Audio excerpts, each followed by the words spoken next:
నమస్కారం. మీరు చూస్తుంది India's largest digital media network Suman TV. మనతో పాటు జీవి సత్యనారాయణ గారు ఉన్నారు. నమస్తే సార్. నమస్తే సార్, కాసేపు స్టాక్ మార్కెట్ని పక్కన పెట్టి, అంటే మీరు కమోడిటీస్ కూడా చేస్తారు కాబట్టి నాలాంటి ఆడవాళ్ళు చాలా మంది ఎదురు చూస్తున్నారు. ఏంటి సార్ ఈ కూరగాయల ధరలు, ముఖ్యంగా టమాటా ధరలు ఆకాశాన్ని అంటే కూర్చున్నాయి అక్కడ గట్టిగా. మొన్న ఎక్కడో పేపర్లో చూశాను, నార్త్ ఇండియా సైడ్ అనుకుంటా, మా షాప్లో సెల్ ఫోన్ కొనుక్కుంటే కిలో టమాటాలు ఫ్రీ అనే పరిస్థితికి వెళ్ళిపోయాము. ఏం జరుగుతుంది? ఎందుకు ఇలా రేట్లు అలా దూసుకెళ్ళిపోతున్నాయి? ఆకాశం మీద అట్లా కూర్చుంటే ఏం తినాలి సార్?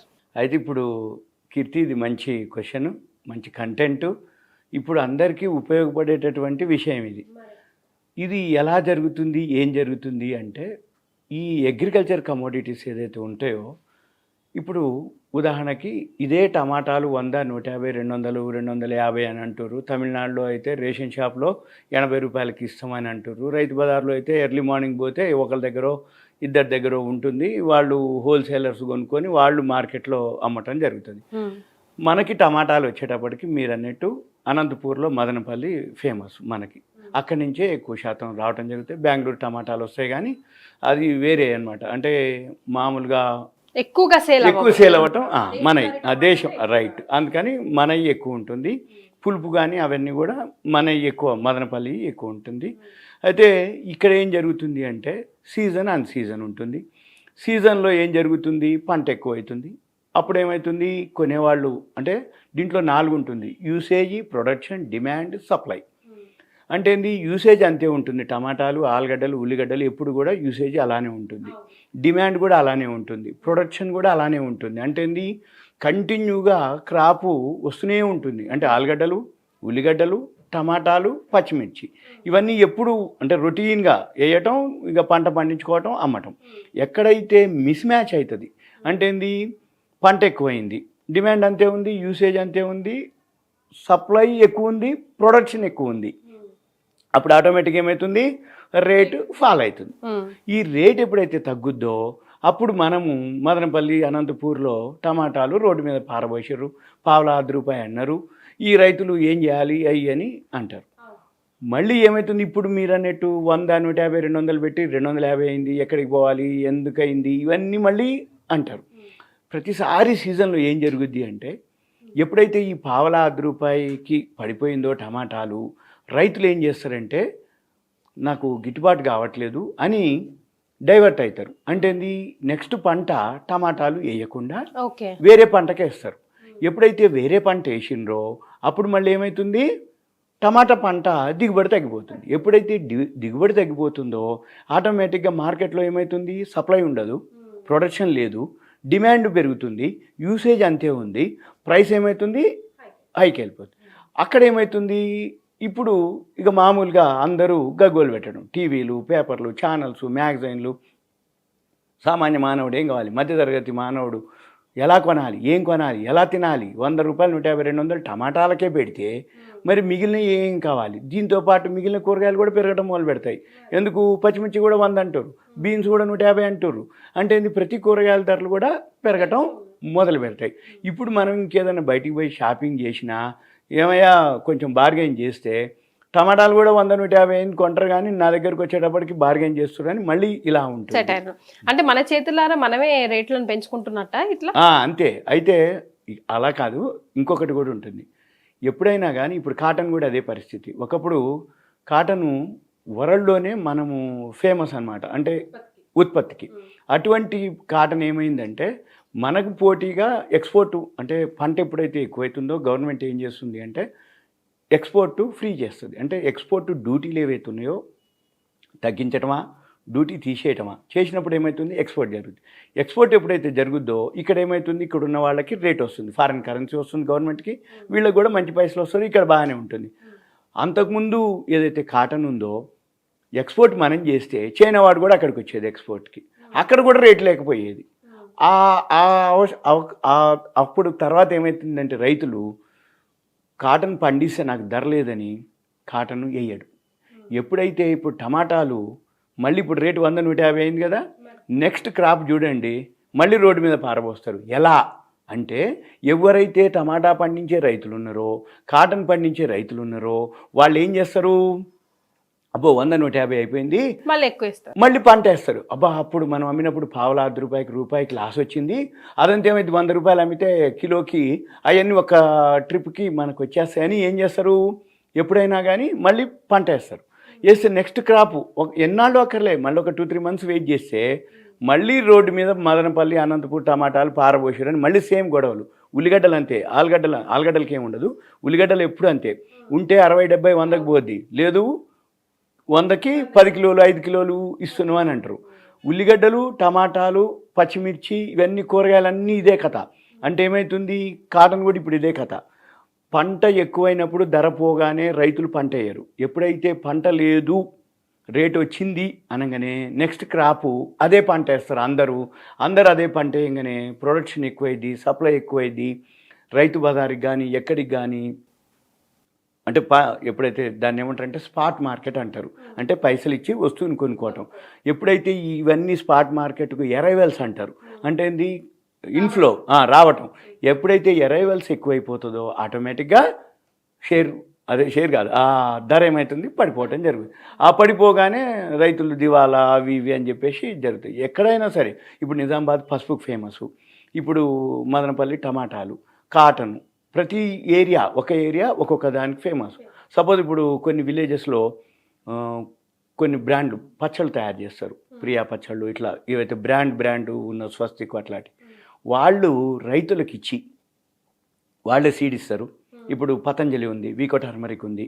వాళ్ళు నిజామాబాద్లో పసుపు ఎవరైతే ల్యాండ్ ఉంటుందో, పసుపు వేసే రైతులు ఉంటారో వాళ్ళే ఇచ్చి, అంటే సీడ్ వాళ్ళే ఇస్తారు, ఫర్టిలైజర్ వాళ్ళే, పెస్టిసైడ్స్ వాళ్ళే, మొత్తం అంత అయిపోయినాక వాళ్ళ క్రాప్ హార్వెస్టింగ్ అంటాం, కోతలు రాగానే మళ్ళీ అదే వాళ్ళే తీసుకొని వెళ్ళిపోతారు. ఇప్పుడు కొన్ని విలేజెస్లో గోంగూర ఉంటుంది, గోంగూరకి వాళ్ళ కంపెనీ తరపున ఉంటారు, ల్యాండ్ ఉంటుంది, మీకు ల్యాండ్ ఇంత 1 ఎకరానికి ఇంత వస్తుంది గోంగూర, వాళ్ళే అన్నీ చేసి వాళ్ళే తీసుకెళ్తారు, అంటే కంటైనర్లో.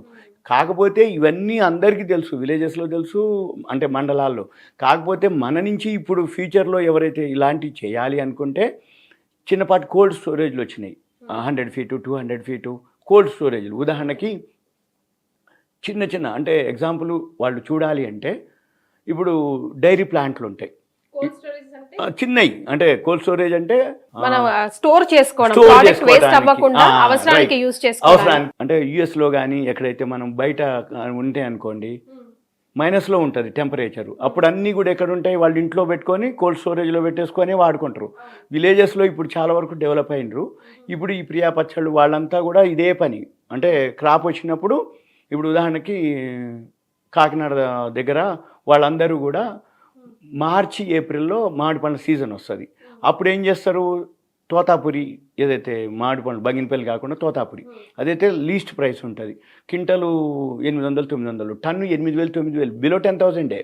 అంటే ఒక టన్ను కొంటే అంటే కిలో 9-10 రూపాయల కంటే ఎక్కువ పడదు. అప్పుడు వాళ్ళు ఏం చేస్తారు, ఆ మ్యాంగో పల్పుని తయారు చేసి మామిడి తాండ్రా అంటారు, బెల్లాంది పంచదారది, తీసి కోల్డ్ స్టోరేజ్లో పెడతారు. అక్కడైతే కాకినాడలో ఒక్కొక్క ఇంటికే ఒక కోల్డ్ స్టోరేజ్ ఉంటుంది.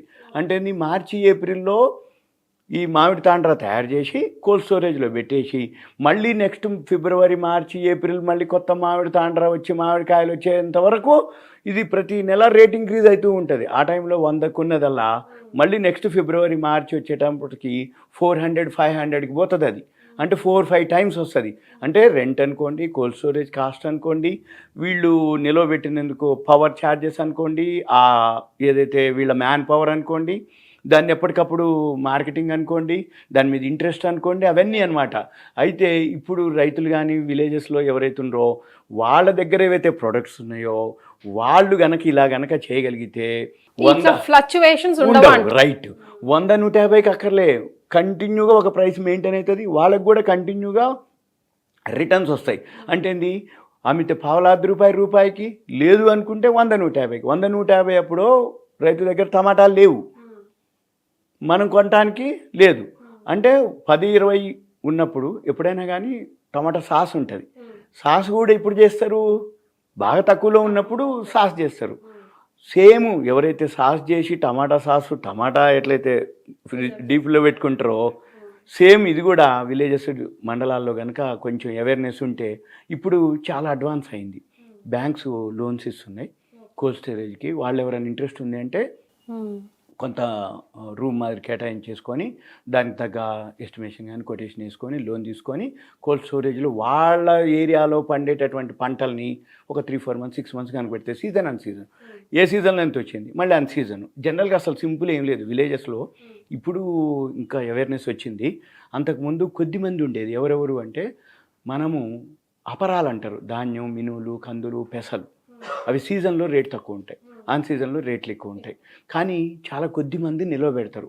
అయితే ఒకప్పుడు జరిగేది, ఇప్పుడు టమాటాలు లాంటివి ఇవి కూడా రేట్లు బాగా పెరిగిపోవటం వలన కోల్డ్ స్టోరేజ్లో చాలా అవేర్నెస్ వచ్చింది. కోల్డ్ స్టోరేజ్లో చాలా అనమాట. ఇప్పుడు అసలు ఇది మన సనాతన నుంచి వస్తున్న కరెక్ట్ సింపుల్ అదే. కానీ ఇప్పుడు విలేజెస్లో కొంచెం ఎట్లాగూ ప్లేస్ ఎక్కువ ఉంటుంది, చిన్న రేకుల షెడ్ మాదిరి వేసేసుకొని ఒక 300-400 ఆర్గానిక్ గా ఉంటుంది సార్. ఆర్గానిక్ రైట్, ఆర్గానిక్ ఉంటుంది.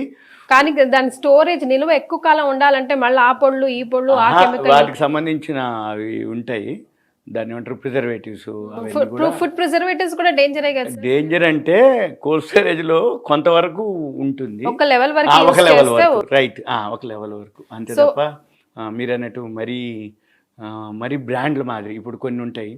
ఎక్కడో సాస్ తయారవుతుంది నార్త్లో, మనకి ఇక్కడ ప్యాకెట్లు అమ్ముతారు చూసినారు, అవి మీరు అన్నట్టు కొంచెం హెల్త్కి ఉంటుంది, ఎఫెక్ట్ అవుతుంది. ఇటువంటి పెద్దగా ఏముండదు. ఇంకొకటి ఎక్కువ శాతం ఇప్పుడు చాలామంది ఏమవుతుందంటే విలేజెస్ నుంచే ఎక్కువ శాతం. ఇప్పుడు హైదరాబాద్ ఉంది, హైదరాబాద్లో విలేజెస్లో డైరెక్ట్ మాట్లాడుకుంటారు, సీజన్ వచ్చేసిందా మేమే కొంటాం, మేమే ఫండ్స్ కూడా. అంటే ఇప్పుడు విలేజెస్ వాళ్ళు పెట్టుబడి పెట్టలేరు, పెట్టుబడి పెడితే మార్కెటింగ్ ప్రాబ్లం, వాళ్ళకు కూడా హెల్పింగ్ హ్యాండ్ అవుతుంది. కరెక్ట్, అదొకటి. ఇప్పుడు మార్కెటింగ్ ప్రాబ్లం, ఫైనాన్షియల్ ప్రాబ్లం, రెండోది స్టోరేజ్ ప్రాబ్లం. మళ్ళీ ఇన్ని చేస్తే మళ్ళీ లాభం వస్తుందో రాదో అనేది ఇవన్నీ రైతులకు ఉంటుంది డౌట్. అందుకని బాబు నువ్వేం చేయొద్దాయా, నేనే పైసలు పెడతాను, నేనే చూస్తాను, నువ్వు సర్వీస్ ఛార్జెస్ కింద నీకు ఇంత ఇస్తాను అనగానే చాలామంది ఒప్పుకుంటారు, చేస్తుర్రు, వస్తున్నాయి కూడా. ఇప్పుడు హైదరాబాద్కు మీరు చూస్తే అన్ని అటు నుంచి వచ్చాయి. అంటే మనం మార్కెట్లో అబ్జర్వ్ చేస్తే పెద్ద పెద్ద బోర్డులు, ఒక దగ్గర ఒక స్టాల్ ఉండదు. ఎక్కడెక్కడైతే అంటే ఉదాహరణకి ఇప్పుడు ఒక మెట్రో దగ్గర ఒక స్టాల్ పెట్టిండి అనుకోండి, బాగా నడుస్తుంది అనగానే ఎక్కడ మెట్రోలు ఉన్నా కానీ స్టాల్స్ ఉంటాయి. అంటే ఏంది, ఎక్కడో తయారైతాయి, కంటైనర్లో ఉంటుంది. ఈ మెట్రోలో ఇంత సేల్స్ ఉంది, ఈ మెట్రోలో ఇంత, ఈ మెట్రోలో ఇంత. ఒకటే కాదు, స్వీట్స్ అనుకోండి, పచ్చళ్ళు అనుకోండి, మిక్చర్లు అనుకోండి, కారా అనుకోండి, అంటే ఎంత పని ఉంటుందో ఆ పని కనుక ఎవరైతే చేసుకోగలుగుతారో వాళ్ళందరికీ మంచిది. సో ఇట్లా ఫ్లక్చువేషన్ అవ్వకుండా అయితే అతివృష్టి లేకపోతే అనావృష్టి అనుకోకుండా కోల్డ్ స్టోరేజ్ ని పర్ఫెక్ట్ గా యూజ్ చేసుకుంటే అందరూ కూడా లాభదాయకంగా సంతోషంగా ఉండొచ్చు. ఇప్పుడు లోన్లు ఉన్నాయి, సబ్సిడీలు ఉన్నాయి, దానికి సంబంధించిన ఎస్టిమేషన్లు అవన్నీ వేసుకుంటే అక్కడెక్కడే మనం ప్లాన్ చేసుకోవాలి. ఇంకొకటి కూడా ఉంది, ఇప్పుడు సోలార్ కూడా వచ్చింది పవర్ గురించి. అక్కడ ఇప్పుడు ల్యాండ్ కాస్ట్ ఉంటుంది, మా ఇంటి దగ్గర జాగలేదు అది ఇది అంటారు. పొలంలో అయితే గొడవే లేదు, వాళ్ళ పొలంలో ఎంత వేసేసుకొని సోలార్ పెట్టేస్తే మరి మంచి మాట సార్ ఇది. దానికి ఇక ఇబ్బంది లేదు, అంటే పెట్టుబడి తక్కువ, లాస్ ఉండదు, రెండోది వస్తే రిటర్న్స్ వస్తే, లేకపోతే ఉండిపోతుంది. Thank you so much sir. Okay.